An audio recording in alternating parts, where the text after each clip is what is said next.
Hey everyone, welcome back to the channel. Today's video is really special because I'm going to share my first ever trip to Africa, and more specifically my experience in the amazing country of Kenya.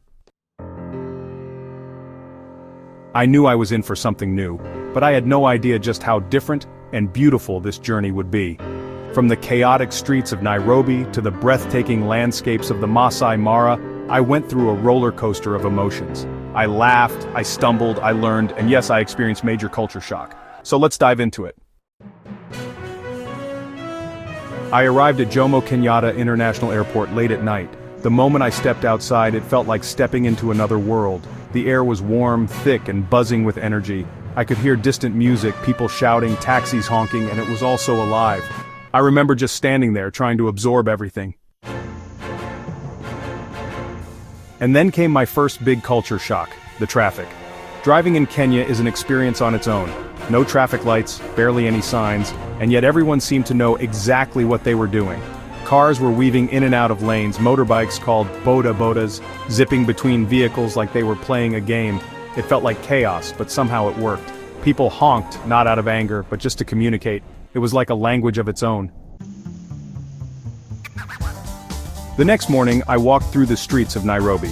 I'd heard about the Kenyan hospitality but wasn't prepared for how genuinely warm people were. Strangers smiled at me, greeted me with Karibu Kenya, which means welcome to Kenya. People would stop to chat, offer help, or even walk with me to make sure I didn't get lost. At first, I was confused. In many parts of the world, we're taught to be cautious. Don't talk to strangers, always be alert. But here, people were just kind, and they didn't want anything in return. That really took me by surprise. Then came the food. One word, unforgettable. I was introduced to ugali, which is a thick maize porridge that you eat with your hands. No forks, no spoons, just your fingers and a lot of trust in your coordination.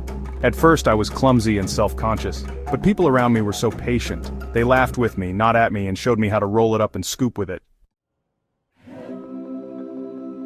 Then there was Nyama Choma, grilled meat that's slow-cooked over an open flame. It's more than just food, it's a whole experience. Families and friends gather around sharing stories and laughter over platters of meat. That's another thing, people don't eat alone, food is shared. There's this beautiful sense of community around every meal. Another major shift for me was understanding African time. In Kenya, things don't run on the dot. If someone says I'll be there at 2, they might show up at 3.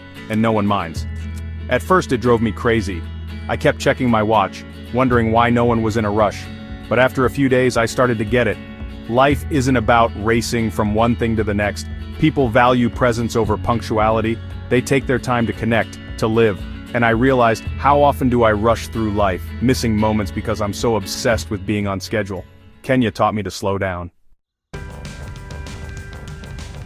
Language was another interesting part of my journey. Most people spoke English, but Swahili was everywhere. Words like sawa, okay, asante, thank you, and twende, let's go, became part of my everyday vocabulary. But more than the words, it was the communication style that stood out. People in Kenya often communicate with subtlety. Silence isn't awkward, it's thoughtful. I'm used to filling silence with small talk, but in Kenya, a pause could mean someone is genuinely reflecting before responding. It made me more aware of how I speak and how I listen. One of the most unforgettable parts of the trip was the safari in the Maasai Mara. I'd seen documentaries, of course, but nothing prepares you for the moment you see an elephant up close or a lion lounging in the grass just a few feet away. The landscape stretched for miles, golden plains, acacia trees, herds of wildebeest. It felt like stepping into a different time. Then I had the chance to visit a Maasai village. The Maasai are a semi-nomadic tribe known for their vibrant red clothing, their beaded jewelry, and their deep connection to the land. They welcomed me with a traditional dance and shared stories about their way of life. No phones, no distractions, just nature, community, and tradition. They live so simply, yet so fully.